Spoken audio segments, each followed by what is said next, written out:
Monsieur Ballard, comment allez-vous ?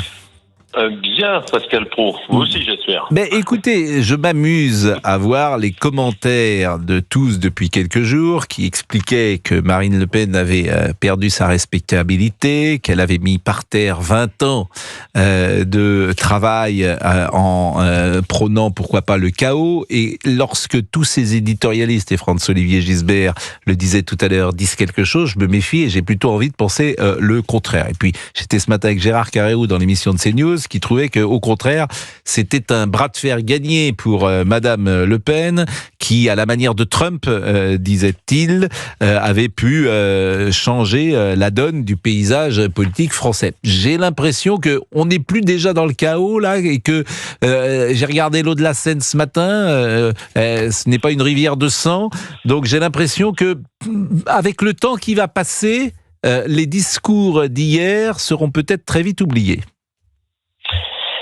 Écoutez, je pense que Marine Le Pen a fait un très beau discours à la tribune, ainsi que Éric Ciotti, d'ailleurs, notre allié de l'UDR. Effectivement, on prévoyait le chaos. Alors, entre parenthèses, d'ailleurs, on nous prévoyait, mais alors, le chaos de chez chaos. Pourquoi ? Pour 3 milliards d'euros, c'était le montant de l'indexation des retraites. Pardon, mais c'était, pour fixer les esprits, 3 milliards d'euros, c'est 0,5% du budget de la sécurité sociale. Nous, on les trouvait, parce que dans le contre-budget présenté par Jean-Philippe Tanguy, on faisait 10 milliards d'euros d'économie. Mais quand on a 3200 milliards d'euros de dette, franchement, on n'est plus à 3 milliards. S'il s'agit d'éviter un chaos total et général. Donc, pourquoi est-ce qu'ils n'ont pas fait ce geste ? On peut quand même se poser la question. Pourquoi on n'a pas accepté cette indexation des retraites qui aurait coûté 3 milliards qu'on compensait, nous, par ailleurs, pour éviter le chaos. Bon, bref, tout ça, c'était du flanc. On a eu les notes qui ont fuité du service communication de Matignon, envoyées à tous les ministres pour dire « Oh là là, ça va être terrible, la carte vitale, ça marche plus, on va payer plus d'impôts l'année prochaine. » Bon, tout ça, on sait que c'est du flanc. Ça va se dégonfler comme une baudruche et on verra que ce que avait prédit Marine Le Pen, Jordan Bardella, tout ça se réalise. Bon, pour connaître la position politique du Rassemblement national, il est clair que vous censurez toute personne qui est issue du nouveau Front populaire. Ah ça oui, on reste sur la position de l'été dernier. Oui, et c'est même la censure immédiate si, par malheur, c'était un gouvernement qui comportait des ministres LFI et écologistes. Voilà, on est toujours sur cette position. Et puis oui, il y a des noms. De l'autre côté de l'échiquier politique, Xavier Bertrand, oui, c'est pour ça qu'il n'a pas été nommé, par exemple. Et ensuite, c'est le président de la République qui a la main. On va bien voir le Premier ministre qu'il nous annonce. Et ce Premier ministre, comme Emmanuel Macron, savent très bien que sans les députés du Rassemblement national, rien n'est possible à l'Assemblée. Et ça, c'est effectivement la donne on le savait, mais la donne a peut-être encore davantage changé parce que ce bras de fer a été gagné par Marine Le Pen et sans doute les gens maintenant vont davantage se méfier d'elle. Elle dira peut-être me respecter parce que j'ai entendu beaucoup cela dans sa bouche. On ne m'écoute pas. Monsieur Barnier ne m'a pas écouté. Monsieur Barnier ne m'a pas respecté. Au-delà de ça, n'a pas respecté les 11 millions d'électeurs.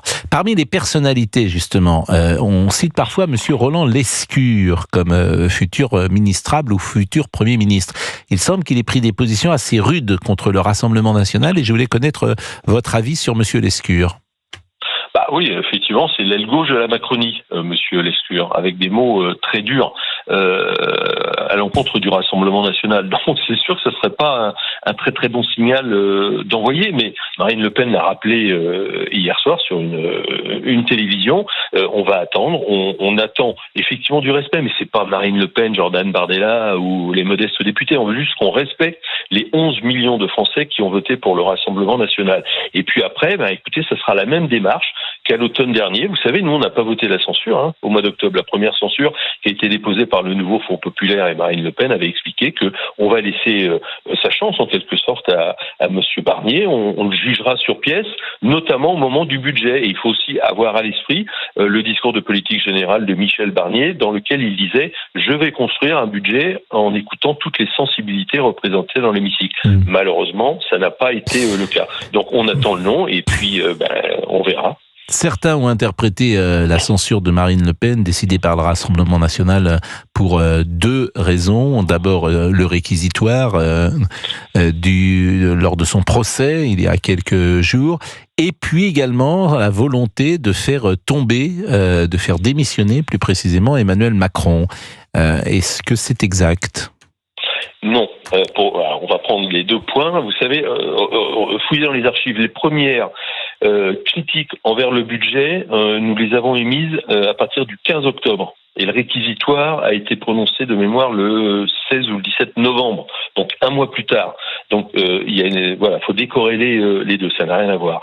Ensuite, alors j'entends des commentaires, oui, on va forcer Emmanuel Macron à démissionner avant le 31 mars, le jour où on aura le jugement. Vous imaginez Emmanuel Macron ce soir nous dire écoutez, pour faire plaisir à Marine Le Pen, je vais démissionner. Enfin, ça tient pas la route 2 secondes. Alors après, on va reprendre les propos de Marine Le Pen hier, qu'elle a tenus. On n'appelle pas à la démission d'Emmanuel Macron, on respecte les institutions. Il a été élu, on l'a combattu. Alors, il a été élu, malheureusement, mais c'est comme ça. Par contre, elle a dit hier soir, est-ce que si cette crise politique perdurait, est-ce qu'il est en mesure de rester ? Est-ce que si cette crise perdure, s'aggrave, est-ce qu'Emmanuel Macron pourra rester à l'Élysée ? La question est posée. Et c'est à lui, il n'y a plus qui peut y répondre. Et paraît-il que M. Lecornu entretient de bonnes relations avec le Rassemblement national, c'est exact ? C'était sorti dans la presse. Il y a eu un dîner où Marine Le Pen était présente ainsi que M. Lecornu. Oui.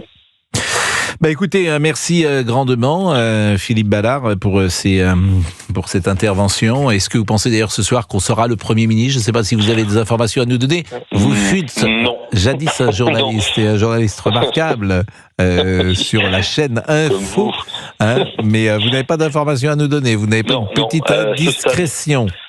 Non, je suis désolé, là je vais vous décevoir parce que j'ai aucune information bruit de couloir à vous donner. Bon, écoutez, merci grandement à 12h25. Merci beaucoup Philippe Ballard. Merci, bonne journée.